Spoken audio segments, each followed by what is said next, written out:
توحید فی دعا کی آیت ہے، آیت کریمہ دیکھیں. یا ایھا الناس ضرب مثل فاستمعوا له ان الذين تدعون من دون الله لن يخلقوا ذبابا ولو استمعوا له وان يسلبهم الذباب شيئا لا يستنقذوه منه ضعف الطالب والمطلوب. قرآن کے اندر یہ واحد مثال ہے جس کے بارے میں اللہ نے یہ کہا کہ ایک مثال بیان کی جا رہی ہے، سنو اس کو. یہ کہیں نہیں کہا، بس اللہ نے کہا، اللہ نے ایک مثال بیان فرمایا، اللہ نے ایک مثال بیان فرمایا، اللہ نے ایک مثال بیان فرمایا. لیکن یہ ایسی مثال ہے جس کے بارے میں اللہ نے خود کہا ہے کہ غور سے سنو. کسی مثال کے بارے میں نہیں کہا کہ غور سے سنو، صرف اسی مثال کے بارے میں کہا ہے کہ غور سے سنو. اس کا مطلب ہے کہ اس آیت کریمہ کے اندر کچھ غور و فکر کا سامان موجود ہے. کیا ہے؟ اس آیت کریمہ میں دو چیلنجز دیے گئے ہیں. پہلے ایک چیلنج جو ہے پہلا والا بہت سخت ہے، بہت ہی ہارڈ ہے، اس کو کر ہی نہیں سکتا کوئی. دو چیلنجز، پہلا چیلنج بہت ہارڈ ہے اور دوسرا چیلنج وہ بھی ہارڈ ہی ہے لیکن تھوڑا کم ہے. اور کہا کہ اگر ان دو چیلنجز کو کوئی قبول کر لیتا ہے تو وہ عبادت کے لائق. اللہ نے فرمایا یا ایھا الناس ضرب مثل فاستمعوا له، اے دنیا کے تمام انسانوں تمہارے سامنے ایک مثال بیان کی جا رہی ہے، اسے غور سے سنو. کیا؟ ان الذین تدعون من دون اللہ، اللہ کے علاوہ جن کی تم عبادت کرتے ہو، جن کو تم پکارتے ہو، جن سے تم دعا کرتے ہو، جن کو تم فریاد رس مانتے ہو، غوث مانتے ہو، مشکل کشا مانتے ہو، اپنا حاجت روا مانتے ہو، جن کے سامنے تم دست سوال دراز کرتے ہو، جن کے سامنے تم سجدہ ریز ہوتے ہو، جن کے آستہ کے اوپر تم اپنی پیشانی گھستے ہو، اور اللہ کے علاوہ جن جن لوگوں کی تم پرستش کرتے ہو، لن یخلقوا ذبابا ولو اجتمعوا لہ، یہ ایک مکھی پیدا کر کے بتا دیں. ظاہر ہے کہ ایک زندہ چیز کو بنانے کے لیے زندہ سیل کا ہونا ضروری ہے، لائف سیل ہونا ضروری ہے. ظاہر ہے کہ لائف سیل وہ خود زندگی کا حامل ہے، اس لیے کہ سائنسدانوں کی تمام کوشش کسی مردہ چیز سے، بے جان چیز سے جاندار بنانے کی تمام کوششیں سائنسدانوں کی رائے گاں ہو گئی. آج تک کوئی بھی بے جان چیز سے جاندار نہیں بنا سکا ہے. مکھی بنانے کے لیے مکھی کا سیل ہونا ضروری ہے، ایک لائف سیل ہونا ضروری ہے.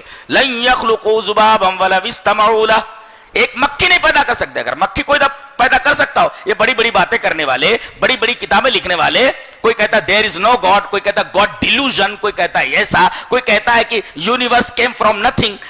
یہ لوگ جو یہ بکواس کر رہے ہیں، یہ ذرا ایک مکھی پیدا کر کے تو بتائیں. ہوائی جہاز بنا لیا اس لیے کہ اس کا سامان پہلے سے موجود تھا، موبائل بنا لیا سامان پہلے سے وہ سب میرا دیا ہوا ہے، تم نے خالی پروسیسنگ کی ہے، تخلیق تم کر ہی نہیں سکتے. تخلیق کرنا ہمارا کام ہے. تم ایک ذرہ پیدا نہیں کر سکتے، ایک ذرہ جو پیدا ہم نے جتنا کر دیا اتنا ہی ہے، تم اس کے اندر اضافہ نہیں کر سکتے. تخلیق کا کام نہیں کر سکتے تم. اور وہ بھی کوئی ایک چیز بنانی ہو تو تمہارے پاس اتنا دماغ نہیں ہے کہ اسے بنا سکو. ایک کمپیوٹر بنانا، مدر بورڈ کوئی اور بناتا ہے، مدر بورڈ کوئی اور بناتا ہے، کی بورڈ کوئی اور بناتا ہے، اس کے اندر چپ کوئی اور رکھتا ہے، کوئی اس کو پروگرام دینے والا الگ ہے. ایک ایک پارٹ کے الگ الگ انجینئر ہیں، اور یہ ساری چیزیں جمع کر کے تم اس کو ایک کمپیوٹر کی شکل دے دیتے ہو، ایک لیپ ٹاپ کی شکل دے دیتے ہو. لیکن یہ ساری چیزیں، ان میں سے کون سی چیز ہے جو تم نے تخلیق کی ہے؟ تمہارا کام تو صرف پروسیسنگ ہے، ناٹ کریٹنگ. تمہارا کام صرف پروسیسنگ ہے، کریٹنگ نہیں. تم کریٹ تو کر ہی نہیں سکتے. یہ ساری چیزیں کہاں سے لائے تم نے خالی جمع کر دیا ہے، بس تحقیق کی ہے، تم پروسیس کیا ہے کیا، اور تمہارا کام کیا ہے؟ تخلیق کر سکتے ہو تم. لن یخلقوا ذبابا، بڑی بڑی باتیں کر رہے ہو، ایک مکھی پیدا کر کے بتاؤ. کتنا بڑا چیلنج ہے یہ. دیر از نو گاڈ لکھ رہا ہے، کوئی خدا نہیں. بے احمق کہیں کے، یہ چیلنج دیکھنا، یہ چیلنج دیکھنا. گاڈ ڈیلوژن، گاڈ ایک واہم. اللہ کے بندے دلیل سے ثابت کرنا. قرآن ایک چیلنج دے رہا ہے، ایک مکھی بنا کے بتا، ایک مکھی بنا کر کے بتا دے. تو یہ بڑا ہارڈ چیلنج تھا، اس کو کوئی کر ہی نہیں سکتا، اس لیے کہ مکھی بنانے کے لیے زندہ سیل ہونا ضروری ہے، اور یہ ناممکنات میں سے. اس کے بعد دوسرا چیلنج، پہلا تو قبول کر ہی نہیں سکتا کوئی، دوسرا ذرا آسان ہے. کیا؟ یہ جو چڑھاوے تم ان کے پاس لے جا کر کے رکھتے ہو معبودوں کے، کہ یہ کھائیں گے. کوئی ناریل لے جا رہا ہے, کوئی مٹھائی لے جا رہا ہے, کوئی زعفران کا لیپ کر رہا ہے. مشرکین کیا کرتے تھے, اپنے بتوں کو زعفران کا لیپ دیتے تھے. زعفران ویسے بھی کتنا مہنگا ہے, ان بتوں کو بیٹھے بٹھائے کیا مزے تھے ان کے. کسی شاعر نے بہت اچھا کہا, بتو شاباش دنیا میں خدائی اس کو کہتے ہیں. بتو شاباش دنیا میں خدائی, بتو شاباش دنیا میں ترقی اس کو کہتے ہیں. نہ ترشے تھے تو پتھر تھے, جو ترشے تو خدا ٹھہرے. واہ واہ کیا ترقی ہے, کیا ترقی ہے. بتو شاباش دنیا میں ترقی اس کو کہتے ہیں. نہ ترشے تھے تو پتھر تھے, جو ترشے تو خدا ٹھہرے. واہ کیا ترقی ہوئی تمہاری. زعفران کا لیپ دیا جا رہا ہے, انسان کو کھانے کے لیے نہیں ہے. ناریل چڑھایا جا رہا ہے, کپڑے باندھے جا رہے ہیں, چادریں چڑھائی جا رہی ہیں, سارے کام ہو رہے ہیں. دودھ پلایا جائے, دودھ پینے کے محتاج ہیں بیچارے.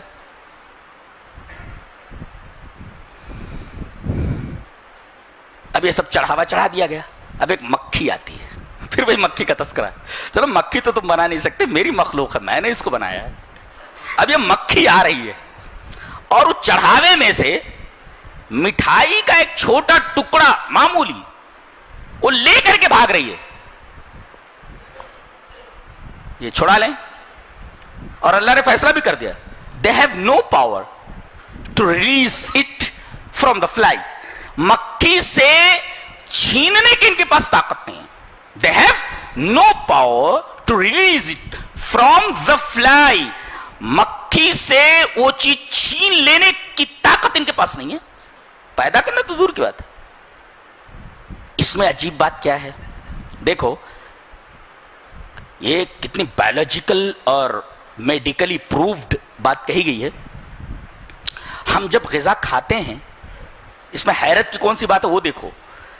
ہم جب غذا کھاتے ہیں تو پیٹ میں جانے کے بعد وہ جو ڈائجسٹو سسٹم ہے, نظام ہضم ہے, وہ اس کو ہضم کرتا ہے. غذا جب اندر جاتی ہے تب جا کر کے نظام ہضم اس کو ہضم کرتا ہے, اندر جا کر کے غذا ہضم ہوتی ہے. یہ معاملہ الٹا ہے, اس لیے کہ مکھی کے میدا ہی نہیں ہوتا ہے. مکھی کے پاس میدا ہی نہیں ہوتا. ہم کوئی چیز کھاتے ہیں تو ہمارے میدے میں جا کر کے وہ چیز ہضم ہوتی ہے, اور مکھی کے میدا ہی نہیں ہے. اب اس کو ہضم کرنا ہے, میدا ہے نہیں کہ میدے میں جائے وہ چیز اس کے بعد ہضم ہو. تو اسے میدے میں جانے سے پہلے ہی, میدا ہے ہی نہیں, پہلے ہی ہضم کرنا ہے. تو کیا کرتی ہے, اپنے منہ سے اس میٹھی چیز کے اوپر یا وہ شے کے اوپر اپنا لعاب ڈالتی ہے. لعاب ڈالتے ہی وہ چیز لیسدار ہو جاتی ہے, پگھل جاتی ہے, اور اس کی حالت بالکل ویسے ہی ہو جاتی ہے جیسے کھانے کے بعد میدے میں وہ چیز ہضم ہوتی ہے, ایسی ہو جاتی ہے. اس کے بعد وہ اس کو کھینچ لیتی ہے. انسان ہضم کرتا ہے, وہ پہلے ہی اس کو ہضم والی چیز بنا دیتی ہے. ظاہر ہے کہ اس نے جب اس کے اوپر اپنا لعاب ڈالا تو وہ ہضم ہو گیا, وہ ہضم ہوتے ہی اس نے کھینچ لیا. اب چھین کر کے بتاؤ, جو چیز وہ لے گئی ہے وہ تو چیز واپس نہیں لا سکتے, اس لیے کہ پیٹ میں لینے سے پہلے اس نے اس کو ہضم کر لیا تھا. کتنا مشکل امر ہے یہ. اب اللہ تبارک تعالیٰ فرما رہا ہے کہ یہ مثال ایسے ہی ہے جیسے کوئی اللہ کو چھوڑ کر کے غیر اللہ سے مانگے. اور آخر میں بڑا خوبصورت تبصرہ کیا گیا, ضعف الطالب والمطلوب. طالب اور مطلوب دونوں کے دونوں کمزور ہیں. طالب اور مطلوب دونوں کمزور ہیں.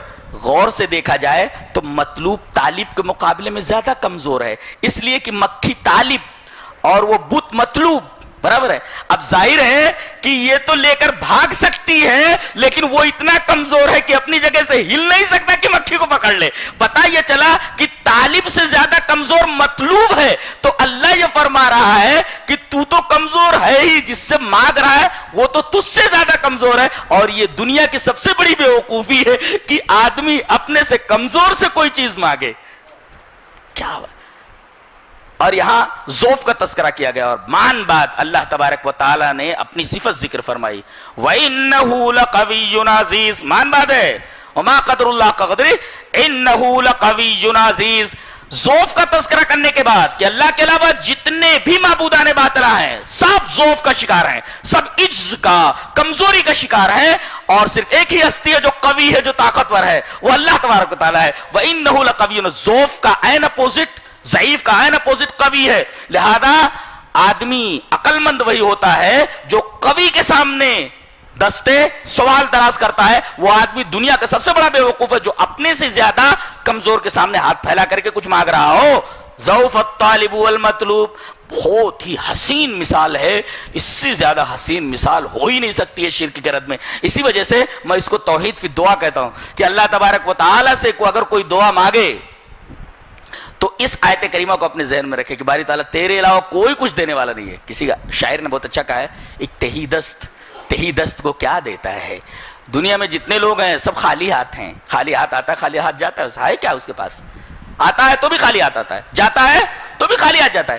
تو تہی دست ہے وہ، تہی دست مطلب جس کا ہاتھ خالی ہو۔ ایک تہی دست کو کیا دیتا ہے؟ اس سے مانگو جو ضرورت سے سوا دیتا ہے۔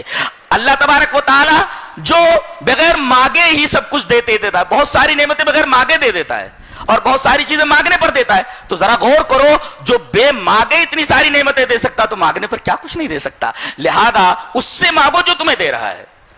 یہ بہت ہی پیاری آیت ہے قرآن حکیم کی، اسی وجہ سے سچ مچ اللہ نے یہ فرمایا کہ اسے غور سے سنو، سچ مچ غور سے سننے کے لائق ہے۔